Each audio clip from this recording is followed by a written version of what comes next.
Hello, you guys. This is your host, Rick Saxovi, and today in this episode, we're going to talk about diseases. We all know, right? Cancer, HIV, AIDS, gonorrhea, syphilis, chlamydia. I can go on, right? Et cetera, et cetera, et cetera. But in this early 2026, health experts are closely monitoring mix of resurging, excuse me, and emergent infectious diseases. And I'm telling you guys, for example, I don't know if you guys noticed, but like what happened in Houston, right? This was in Texas, and literally just giving each other STDs and bacteria. And obviously the word sex, right? This goes back and forth.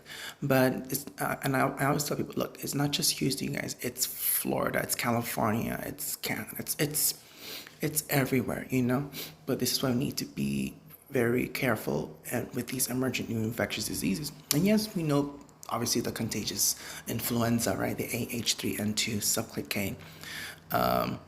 Measles, right? That's another topic for another episode.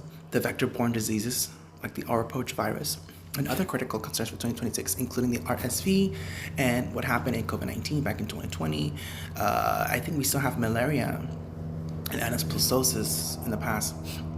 But yeah, so far, these diseases, for example, the influenza, the measles, the Oropouche virus, it's triggering this year, especially with children, especially with seniors. Young adults, I do not know. They tend to stick to allergies, right? And cancer. A lot of the youth are getting cancer in early ages, and that is because not enough water, not enough fiber. Climate change also plays a role. For example, I have eczema, right? So eczema gets triggered by severe heat, and what a coincidence! We're in the summer of heat in 2026, so I will be expecting rash. I will be expecting itchiness, and I will be expecting blood if I because the more you keep touching your skin, you're opening up you're ripping the flesh, and you're letting you're letting the blood open up. So even I'm affected. So we're not safe, you guys.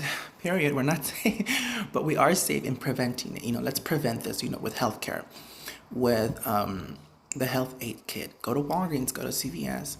But if it's really severe, like if it's really bad, then I do recommend go to your doctor, go to your clinic, see what they can provide, right? But of course, be honest what you tell them, right? Don't just say, oh, well, it's just this. No, we want more details, right? Where is this originally come from? For example, my eczema.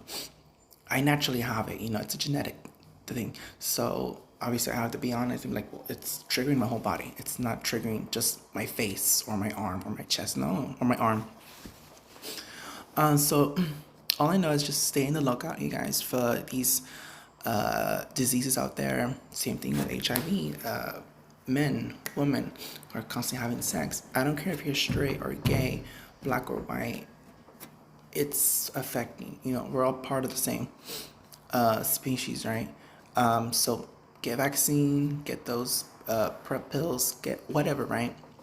For my LGBT community, get more tested, get more PrEP, get more prevention tips and information, and not just on YouTube, but also stick to your doctor, right?